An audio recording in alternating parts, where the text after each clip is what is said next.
Hello everyone, this is Istakhar Khan, instructor of workshop Calculation and Science, Ahmad Abdullah गरीब ITI के YouTube channel में आप सभी का स्वागत है।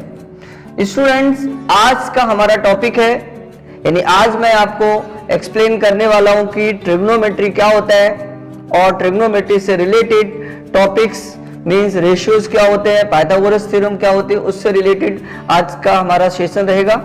तो स्टूडेंट्स, आइए आज का सेशन हम लोग स्टार्ट करते हैं। जैसा कि आप सभी स्टूडेंट जानते हैं कि ट्रिग्नोमेट्री क्या होता है, तो ट्रिग्नोमेट्री का फॉर्मूला क्या होता है या ट्रिग्नोमेट्री का मतलब क्या है वो चीज पहले एक्सप्लेन कर देता हूं। ट्रिगोनोमेट्री, कोई भी टॉपिक या कोई भी चैप्टर स्टार्ट जब होता है, कोई भी चैप्टर का जब नाम रखा जाता है तो उसका रीजन क्या होता है, उसके पीछे का कंसेप्ट क्या है, वो थोड़ा सा बता देता हूं। देखिए, ट्रिग्नोमेट्री का मतलब क्या है, थ्री यानी ट्री, और गोनोमेट्री का मतलब होता है ज्योमेट्री, यानी तीन साइड से बना हुई कोई एक कंस्ट्रक्शन या कोई एक डिजाइन। जैसा कि मैं आपको बना रहा हूं, ये देख लीजिए, तीन साइड है, होना जरूरी है। ये ट्रिग्नोमेट्री की डेफिनेशन के हिसाब से ये आपका एंगल आ जाता है इधर। मतलब मैंने क्या किया, तीन साइड ले लिया और एक ट्रायंगल बन गया। ट्रिग्नोमेट्री डिपेंड करता है किसके ऊपर, पाइथागोरस थ्योरम के ऊपर। और पाइथागोरस थ्योरम का मतलब क्या होता है कि एक एंगल जो है वो 90 डिग्री होना चाहिए। तो ये एंगल कितना हो गया अपना, 90 डिग्री। मेन है कि ये साइड को क्या बोलते हैं और ये साइड को, और ये साइड देखिए, जब हम नॉर्मल में रहते हैं तो ये क्या होता था, बेस, ये क्या होता था आपका परपेंडिकुलर, और ये क्या होता है स्लांट हाइट, जिसको तिरछी ऊंचाई बोलते हैं, ये बेस और ये। आज जब हम ट्रिग्नोमेट्री की लैंग्वेज में आ गए हैं तो इसको हम लोग क्या बोलते हैं, अपोजिट, इसको क्या बोलते हैं हम लोग, एडजेसेंट, और इसको हम लोग क्या बोलते हैं, हाइपोटेनस। स्टूडेंट्स, ट्रिग्नोमेट्री पढ़ने से पहले, उसके बारे में समझने से पहले हमको इसकी जो थ्योरम है, मतलब जो पाइथागोरस थ्योरम है, उसके बारे में डिटेल में पहले हमको पता होना चाहिए। जैसे कि ये तीन साइड है, ए बी, बी सी और ए सी। जब हम इन तीनों साइड की वैल्यू हमको पता होगी तो ही हम आगे ट्रिग्नोमेट्री में यूज कर पाएंगे, तभी हम उसके रेशियोज को फाइंड कर सकते हैं। तो स्टूडेंट, सबसे पहला क्वेश्चन है कि देख लेते हैं हम लोग कि पाइथागोरस थ्योरम क्या है। कि एक ट्राइंगल है, नॉर्मली एक ट्राइंगल बनाते हैं हम लोग। एक और ट्राइंगल मैं बना लेता हूं, देख रहे हैं आप लोग, ए बी और सी, और ये आपका कोई एक एंगल दिया हुआ है। ये तीन साइड हो गया। हम बात कर रहे हैं अभी पाइथागोरस थ्योरम की। किसकी बात कर रहा हूं मैं, पाइथागोरस थ्योरम। पाइथागोरस थ्योरम देख लीजिए, ठीक है। इसमें क्या है कि ये एक साइड है अपना, ये तीनों साइड है, जैसे यहाँ पर अपोजिट, एडजेसेंट और हाइपोटेनस मैंने बताया। सपोज करिए ये साइड आपको 3 है और ये साइड आपको कितना दिया है, 4 दिया है। तो अभी हमारे पास एक थर्ड साइड मिसिंग है, लेकिन ये कोई जरूरी नहीं है कि ये AC ही मिसिंग हो। कभी कभी AB भी मिसिंग हो सकता है, कभी कभी BC भी मिसिंग हो सकता है। उसको फाइंड करने का जो फॉर्मूला है पाइथागोरस का, वो क्या है, AC square is equal to AB square plus BC square. ये इसका मेन फॉर्मूला है।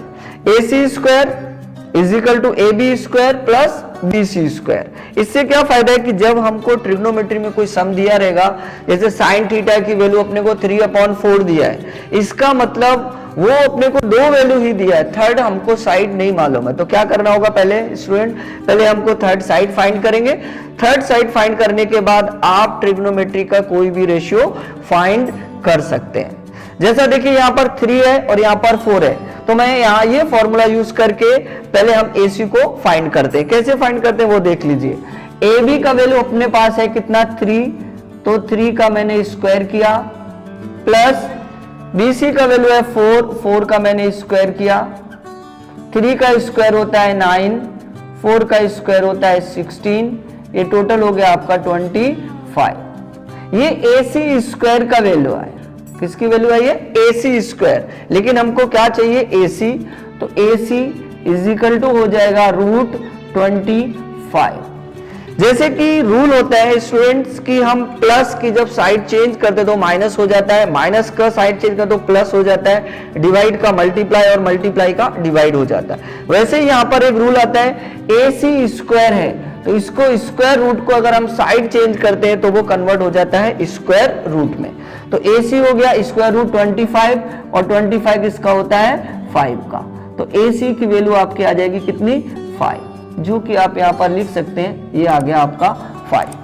अब आप देख रहे हैं एक ट्रिग्नोमेट्रिक में यानी जो तीन साइड है उसकी तीनों की वैल्यू हमको पता चल चुकी है। तो AB कितना था 3, BC कितना था 4 और AC कितना हो गया अभी अपना 5। इसी तरीके से अगर कभी और वैल्यू मिसिंग है, कोई दूसरी भी वैल्यू अगर मिसिंग है, उसको भी हम ये पाइथागोरस से हम लोग फाइंड कर सकते हैं। अब आता है मेन पॉइंट। अब हम आते हैं अपने ये पाइथागोरस से हमने ये फॉर्मूला से यूज किया। सपोज करिए यहाँ पर AB मिसिंग है, AB की वैल्यू अगर हमको फाइंड करना है तो अपना क्या फॉर्मूला बन जाएगा, AB स्क्वायर। अगर हमको AB चाहिए, AB स्क्वायर हो जाता है AC square minus BC square. Suppose करिए अपने को BC स्क्वायर चाहिए तो BC स्क्वायर हो जाएगा आपका AC square minus AB square. ये फॉर्मूलाज है इसके, आप एक ही फॉर्मूला से कन्वर्ट कर सकते हैं, चाहे तो आप AB स्क्वायर भी याद करके फाइंड कर सकते हैं। एक सिंपल तरीका है कि ये जब दोनों साइड गिवन रहता है, कौन सा अपोजिट और एडजेसेंट, तो आपको स्क्वायर करके प्लस करना होता है। जब आपको हाइपोटेनियस दिया होता है और एक साइड दी होता है तो उसमें से हाइपोटेनियस से उसको माइनस करके हम फाइंड कर सकते हैं उसकी थर्ड साइड क्या हो गई। अब मेन पॉइंट पे आ जाते हैं कि ट्रिग्नोमेट्रिकली अभी अपने इसको अगर ध्यान में रखते हुए तीनों साइड अपने को पता चल गया है, फिर अपने को सॉल्व करना है, साइन कॉस टेन सेक कैसे करके हम लोग फाइंड करते हैं वो फाइंड करेंगे। सबसे पहले हम देखेंगे कि उस ट्रिग्नोमेट्रिक में अगर जाएंगे तो रेशियोज पे सबसे ज्यादा ध्यान रखना पड़ता है हमको कि रेशियोज क्या रहते हैं। रेशियोज की बात अगर हम बात करेंगे तो यहाँ पर आ जाते हैं रेशियोज। एक नॉर्मल फिगर मैं बनाता हूं, A, B और C, और ये आपका मैं ले लेता हूं एंगल। ये आपका होता है अपोजिट, जैसा मैं पहले बता चुका हूं। ये क्या होता है आपका एडजेसेंट होता है, और ये क्या होता है आपका हाइपो होता है, ठीक है, हाइपोटेनियस। अब सबसे पहले आता है कि ट्रिग्नोमेट्री के जो रेशियोज होते हैं हम लोग पहले उसकी बात कर लेते हैं। ये हो गया अपना थ्योरम, ये आ गया रेशियोज। रेशियोज में सबसे पहले क्या आता है, साइन थीटा आता है, साइन थीटा। दूसरा आपका आता है कॉस थीटा, तीसरा आता है आपका टेन थीटा, ये टेन थीटा। देखिए टोटल रेशियो स्टूडेंट कितने होते हैं, 6 होते हैं, लेकिन मैंने यहाँ पर आपको 3 में, पहले मैं 3 को एक्सप्लेन करता हूँ। रूल क्या रहता है, उसको अगर हम इन्वर्स कर देंगे, मतलब साइन का अगर आप इन्वर्स कर देंगे तो कॉसिक में कन्वर्ट हो जाता है, कॉस का इन्वर्स कर देंगे तो वो सेक में कन्वर्ट हो जाता है, और टेन का इन्वर्स कर देंगे तो वो किस में कन्वर्ट हो जाता है, कॉट में। तो साइन थीटा क्या होता है, साइन थीटा होता है opposite upon hypo. Sine theta का फॉर्मूला क्या है, opposite upon hypotenuse. Cos theta का फॉर्मूला होता है एडजेसेंट अपॉन हाइपोटेनियस। थर्ड है टेन थीटा, टेन थीटा होता है आपका अपोजिट अपॉन एडजेसेंट। ये देखिए इसमें रटने का नहीं है, आप स्टार्टिंग से ध्यान रखिए। साइन का क्या लिया मैंने, अपोजिट अपॉन हाइपोटेनियस। कॉस का क्या लिया मैंने, एडजेसेंट अपॉन हाइपोटेनियस। और टेन थीटा का क्या होता है, अपोजिट अपॉन एडजेसेंट। अभी ये 3 रेशियो है, लेकिन मैंने आपको अभी क्या बोला था, ट्रिग्नोमेट्री के टोटल रेशियोज कितने होते हैं, 6। साइन का इन्वर्स कर दीजिए आप, मैंने साइंस का इन्वर्स करेंगे तो किस में कन्वर्ट हो जाएगा, कॉसिक में। किस में कन्वर्ट हो जाएगा, कॉसिक थीटा में। इन्वर्स करने का मतलब क्या होता है, जो टर्म अपॉन में उसको चेंज कर दीजिए तो ऊपर आ जाएगा आपका हाइपोटेनियस और नीचे आ जाएगा आपका अपोजिट। इसके बाद ले लेता हूं मैं कॉस का। कॉस का क्या होता है, सेक थीटा। ये देखिए सेक थीटा का चेंज कर दूं मैं तो हाइपो ऊपर आ जाएगा और आपका एडजेसेंट नीचे आ जाएगा। इसी के बाद टेन का क्या बताया था मैंने, कॉट। कॉट का क्या हो जाएगा, एडजेसेंट ऊपर हो जाएगा और आपका अपोजिट नीचे आ जाएगा। ये रेशियोज है। आपको याद कितने करना है, 3 ही याद करना है। साइन थीटा क्या होता है, अपोजिट अपॉन हाइपोटेनियस। अगर आपको साइन का उल्टा करें तो आपको क्या मिल जाएगा, कॉसिक। कॉसिक क्या हो जाएगा, hypo upon opposite. Cos theta adjacent upon hypotenuse, उसका उल्टा कर दे तो आपको सेक थीटा मिल जाएगा। टेन थीटा का क्या होता है, कॉट। इसको आपको, मगर आपको 3 कम से कम 1 2 3 अगर आपको याद है तो बाकी के आप कन्वर्जन कर सकते हैं। तो मेन पॉइंट ये हो गया, साइन का क्या हो गया, कॉसिक हो जाता है, कॉस का क्या हो जाता है सेक और सेक का क्या हो जाता है टेन, ये आपके कन्वर्ट कर देते हैं, यानी आपको तीन ही ओनली याद करने का है। अब आता है कि रेशियोज की बात हो गई, जो अपने 6 रेशियोज है 1 2 3 4 5 6 हो गए, इनको अगर फॉर्मूले में कन्वर्ट करना है तो उसमें भी हम लोग कन्वर्ट कर सकते हैं। जैसे मैंने आपको बोला साइन थीटा, साइन थीटा क्या होता है 1 अपॉन कॉसिक थीटा, क्या होता है 1 अपॉन कॉसिक थीटा। स्टूडेंट्स आपको रटना नहीं है, सिर्फ बात को समझना है कि साइन थीटा का क्या हुआ 1 अपॉन कॉसिक थीटा, ठीक है। अब यहां पर रटने की जरूरत नहीं, देखिए साइन को और कॉसिक के साथ में ले जाऊं तो क्या हो जाएगा, ये साइन थीटा हो जाएगा डॉट कॉसिक थीटा हो जाएगा और इज इक्वल टू क्या आ जाएगा आपका 1। देख लीजिए रूल मैंने क्या बताया, जो आप नॉर्मली रूल्स पढ़ते हैं कि माइनस का प्लस, प्लस का माइनस, डिवाइड का मल्टीप्लाई और मल्टीप्लाई का डिवाइड, तो ये मैं यहां लेकर गया तो sine theta cos theta is equal to हो गया 1। आपको रटने की जरूरत नहीं पड़ी, ये पहला ले लीजिए। दूसरा क्या था यहां पर आपका, क्या था यहां पे कॉस थीटा। कॉस थीटा क्या होता है, cos theta is equal to होता है 1 अपॉन सेक थीटा, क्या होता है cos theta is equal to होता है 1 अपॉन सेक थीटा। अगर मैं cos थीटा के साथ डॉट सेक थीटा ले लूं तो इसका वैल्यू क्या हो जाएगा 1। देख लीजिए जो नंबर डिवाइड में रहता है वो इसके साथ जाएगा तो क्या करेगा मल्टीप्लाई करेगा, मल्टीप्लाई किया तो क्या हो गया आपका cos theta dot sec theta is equal to क्या हो गया 1।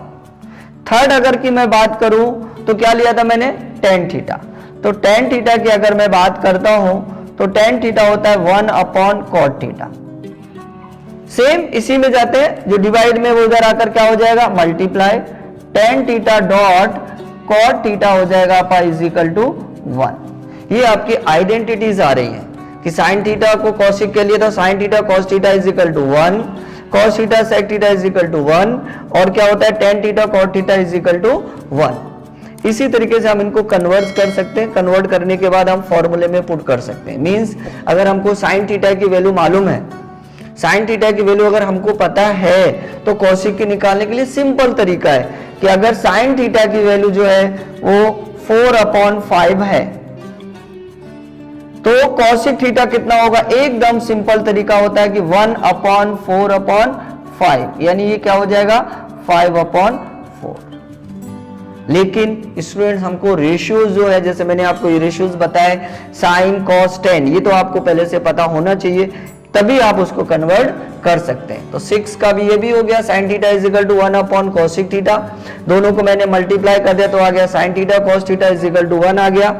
सेक के साथ इसको मल्टीप्लाई कर दिया तो कितना आ गया cos theta sec theta is equal to 1, tan theta और cot theta is equal to क्या हो गया 1। स्टूडेंट्स आज का हमारा टॉपिक था ट्रिग्नोमेट्रिक, जो हमने आज स्टार्ट किया, सिर्फ इसका आज हम लोग ने बेसिक कंप्लीट किया है। नेक्स्ट सेक्शन में मैं नेक्स्ट पार्ट में इसके आगे का कंटिन्यू करूंगा और उम्मीद करता हूं कि आप लोग ज्वाइन करिए और आपको कुछ ना कुछ बहुत अच्छा और टेक्निक से मैं आपको एक्सप्लेन करूंगा और आगे कुछ सम भी सॉल्व करेंगे रेशियो से रिलेटेड। तो स्टूडेंट्स उम्मीद करता हूं कि आज का सेशन आपको पसंद आया होगा। अगर आपने अभी तक हमारे YouTube चैनल को सब्सक्राइब नहीं किया है तो सब्सक्राइब, लाइक एंड शेयर कर दीजिए। Thank you so much.